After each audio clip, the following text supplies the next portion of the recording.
Welcome back to another Burgundy Unpicked podcast. A bit of a bite-sized one, well, for us anyway, where we're just having a little focus on one of our exclusivities and the relationship that we treasure very much, and it's Château de la Tour in within the walls of Clos de Vougeot, the largest Grand Cru in Burgundy.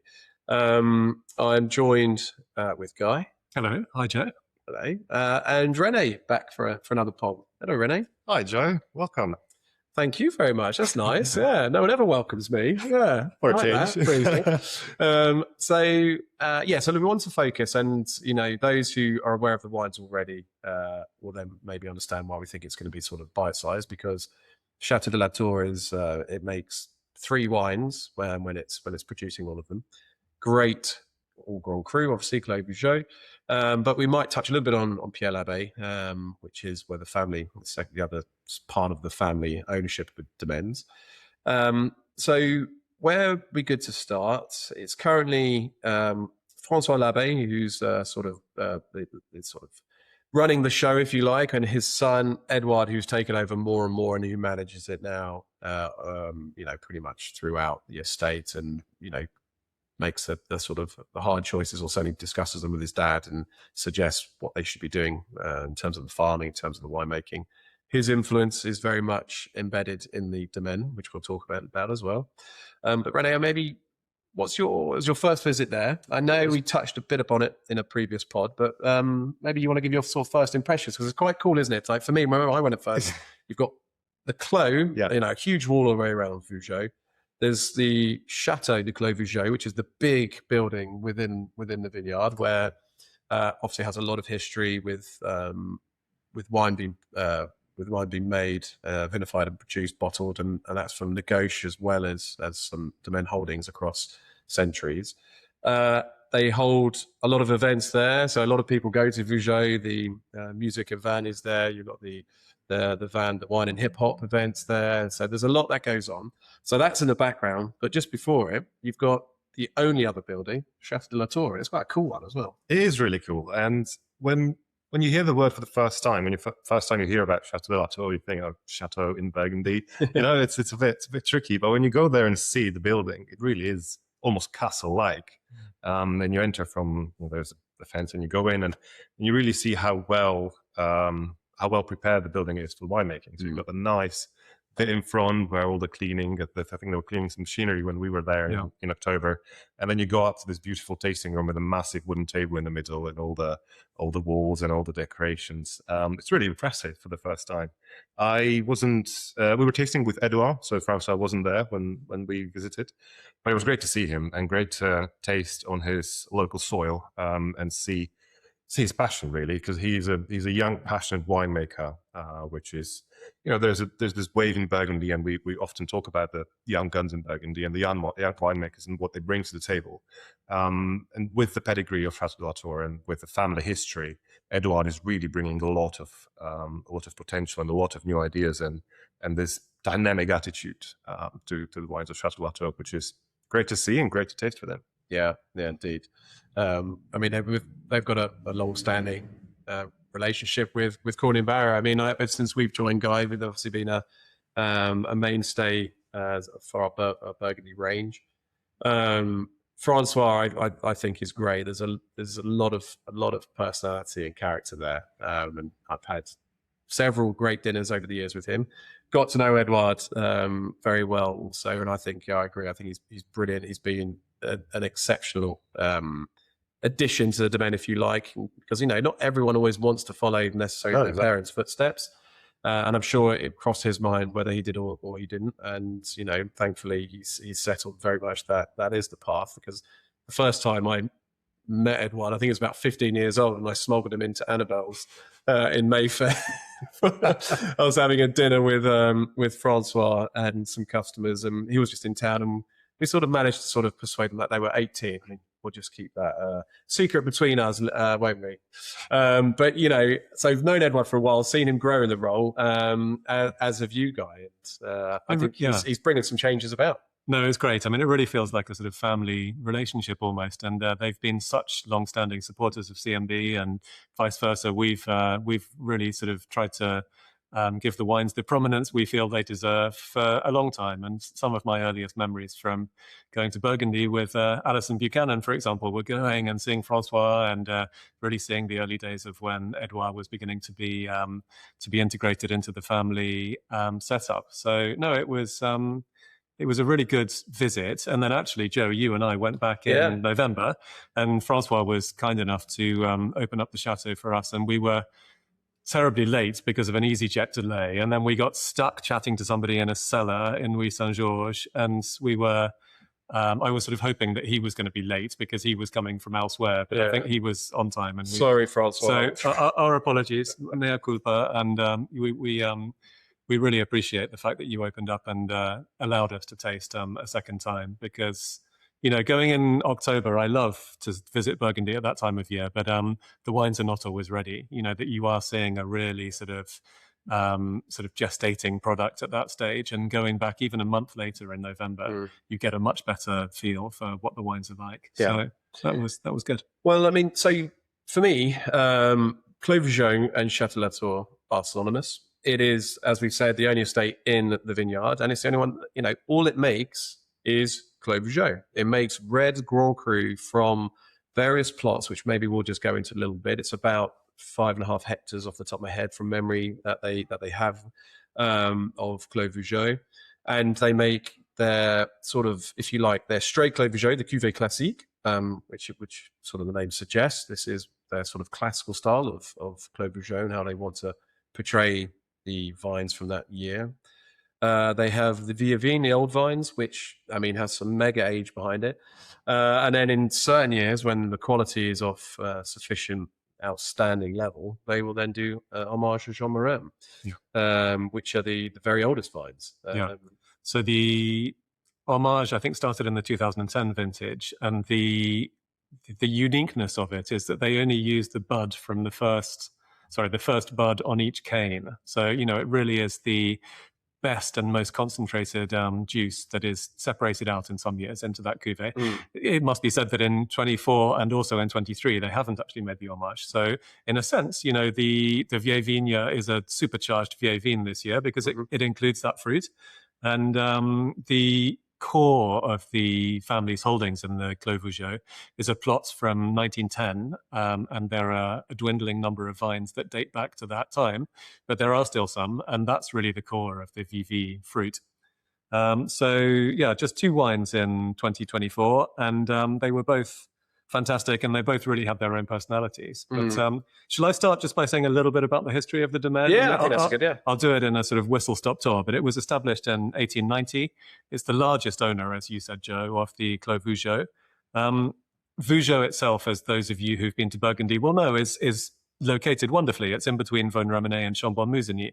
So it's kind of hallowed terroir, and it's unique because it's such a big vineyard. And the 5.5 hectares that the Labet family own constitutes a mere 11% of the appellation. So to own double figures off the appellation in percentage terms is amazing. But, you know, it is it's a big clos. And so there are various different styles of wine made within the Clos de Vougeot. And that's why you need to, associate stylistically with the producers that you like that style of wine. As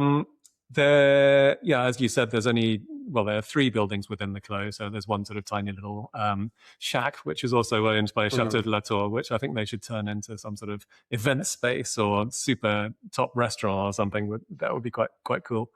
The Château de Latour holdings came down via François' mother's family.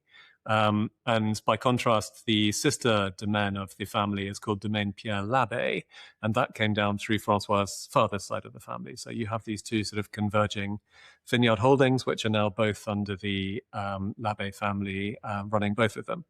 François has been the president of the BIVB, the Bourgogne Wine Board, since 2015.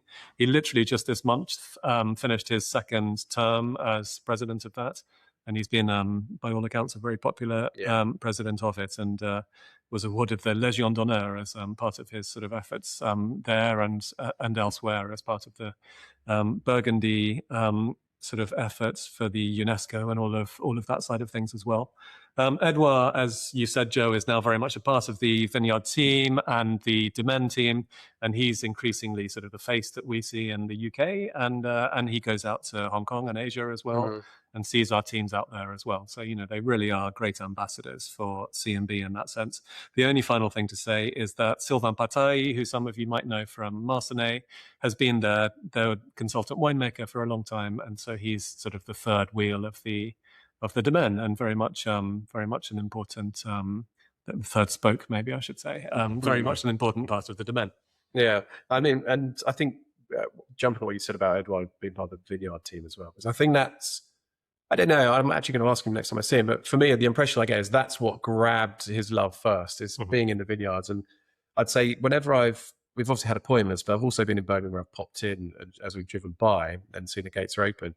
I'd say 70-80% of the time when I've done that, he's just in the vineyard. He's always out. And so I think he's learned a hell of a lot there.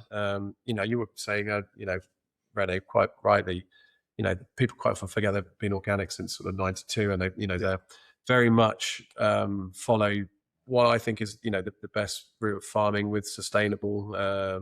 It's with quality in mind, and some people will say, biodynamic should be possibly considered the apogee, but I'm not sure it is in today's climate anyway. So he immersed himself in there. He's then obviously tackled all the sort of the essentials that you need to, getting over years and years of experience and training, the winemaking and vinification side. And I know he's tried to sort of change a few things there, certainly on the whites. Yeah. I mean, René, we when we were there, he was talking, wasn't he, about sort of trying to move to a style of white winemaking where he's doing slightly heavier crushing, he's working the must a bit more reductively, and he's looking to get more extract in the wines. Exactly, and I think that's a very good point, Joe, that you mentioned about the vineyards and about the how important it is for the domain, and for Édouard himself. And he loves talking about vineyards and about farming is the main priority for every domain in Burgundy. Proper farming, and mostly in vintage like 2024, when it was difficult, it really shows when people have the dedication to stay in the organic certification. I think they've done about 23 sprays in the vintage, and that by sprays obviously we don't mean something massively chemical, but they're organically certified, so it's all very much sustainable and within the regulations. But yeah, that's something that is really important for them and really matters to Édouard. As you mentioned, Guy, about the whites, that's super important, and I think super really cool, because they have changed their approach quite significantly, I think, from the previous years, and to great results, I believe. They've also included some fougères, so some of the whites are now aged partly in fougère, partly in the 350 and 450 liter oak barrels. A bit more solids, a bit more extract. The wines have a different texture; they just feel more energetic. And I think the 2024 whites, once they come about, they'll be brilliant. Yeah. So just to be clear, we're talking about the wines of Domaine Pierre Labet here. Exactly. There is a sort of approach that runs through both domains, and one of the things is whole bunch fermentation, which is very much a sort of part of the winemaking style at both domains. In 24, they kept it to a maximum of, I think it was 20%, he said. Yeah. So there isn't as much as you would normally see, just because they had this terribly embattled growing season in 24. They lost 60% of their crop in the Clos de Vougeot. They did two very rigorous sortings, and the final crop came in at 19 hectoliters per hectare. So that's pretty tiny volume-wise. But, They've played it safe, but the wines themselves, I mean, should we talk a little bit? Yeah, I was going to say, let's bring it back to the two wines there, and very quickly on the whole bunch sort of philosophy. I mean, this is a domain that has used this through its history, and as we know, this is a winemaking concept that became a bit more trendy about 10 years ago, with a lot of people who never did it doing it, and you've got obviously more Negauche doing it now. So all I'm saying is, I think they've always had a good handle on what works for them particularly, but also the style, the quality has maybe sort of been unspoken and hiding a little bit, whilst other domains quite often maybe get a bit more of a spotlight put on them. Clos de Vougeot is huge. There's 80 odd producers that make wine from there. So as a consumer, you face, well, I want to try Clos de Vougeot. I want to buy Clos de Vougeot. Who do I do it? There's so many offerings. You know, if I was asked who are the very best, without any hesitancy, I would say Château de la Tour are certainly top 5, possibly top 3 of people who make the best Clos de Vougeot. They age incredibly. And that's one of the things that I love about this. We'll maybe talk a bit about some older vintages in a moment. But coming back to the 24, so the Cuvée Classique for me, like the two very different. I thought the VV it had the typicity of Clos de Vougeot. That was muscular. It was, the fruit density was very apparent. The fruit smothered the tannins. It gave this shape that you would expect with Clos de Vougeot. But what I loved about the VV, and I'll come on to the Classic in a moment, and the VAV is, if you like, sort of the next step up in terms of price and I guess regard within the range. There was this lovely mix of, my notes, red and black fruits, and I sort of said that there was these sort of hits of pomegranate and rhubarb, cranberry that was just sitting amongst this sort of dark Pinot fruit. And I think, that's a reflection of the growing season itself, because obviously, temperatures, luminosity, etc., you're going to get different profiles. But they'd managed to capture it in a really lovely weighted way. So there is texture there. And with that whole bunch note that was just coming through, there is these little pops of spices. And I think it would be an absolute beauty. The Cuvée Classique, so I would say that was more seductive versus the old vine. And the old vine, I think, will age, pretty remarkably. But saying that, versus the other big vintages, it will be ready to be pulled out of cellars and corks popped sooner. But the Cuvée Classique had this lovely seduction. That was interestingly more, just for me, was more dark fruited. It didn't have this sort of red fruit, which is, I think, when I got to tasting the VV, I was writing so excitedly about it. But brilliant concentration, lovely savoury element as well that comes through on the Cuvée Classique. But I just sort of underlined purity, fine, stony. And I loved that it had this sort of stony character really sort of taking the lead. So I guess what I'm saying is, if you wanted a Vougeot that would sort of give you a slightly earlier window, one with lovely minerality, with a lovely purity, maybe a bit more accessibility, the Cuvée Classique will offer that in 24 quite nicely. The VAV, I think you'll probably need to leave it sort of at least sort of 6-7 years really before pulling it. Yeah, I would agree with that. I mean, I think both wines kind of confound expectations in the sense that they are quite seductive and they are quite dense. I mean, okay, Vougeot will always have a density to it, but I think in a vintage where you expect maybe sort of a bit more airiness, there's a real tactile kind of sense of presence about both of the wines. And I agree with you, Joe, that the Cuvée Classique has this wonderful sort of succulence and sweetness of fruit, and it's almost voluptuous, isn't it? It's really very impressive. But in terms of drinkability, maybe that leads us on to talking about vintages. And René, we were chatting before we started recording, and we've both, I think, had the 17, the 2017. I think that's VV recently, and it's showing beautifully. And so what's that in terms of? Okay, it's 7 years old. Is that right? Yeah. It's no, sorry, it's more than that, isn't it? It's 9 years old. But it's great. I mean, it's showing beautifully, and I think that probably is, in modern vintages terms, the sweet spot in terms of when you can start drinking these wines. I think it's also a good sort of reference point to use in the 24 conversation, because 17, 21s, they are considered sort of the lighter vintages of Burgundy, and obviously 24 as a general rule is as well. So, even I think that the Cuvée Classique 24, you'll be able to take a case home in 3 years, 4 years, and open one at a dinner table. And I think that seductive, really lovely, exotic whole bunch character, that's, even though it's been reduced in balance with the fruit that's there. So you'll still get that, it's not going to dominate. So you'll still get the fruit character, but they will just be elevated by that whole bunch perfume. And so I think that will be wonderful to sort of to pull in 4 years. The Cuvée Classique, I think they will, that will sort of have a lot of joy as well in 6-7 years. But other vintages now, The 14, I had a Magnum of 14 last year that someone opened, which I just thought was delightful because it had a really lovely sweetness of fruit there. It did have that soaring spiciness that you'd expect to come with it. The 2010, that's in actually a pretty good place now. Cuvée Classique, and you could even sort of argue the Vigvin as well, because that's obviously a staggeringly good vintage for Burgundy. Yeah.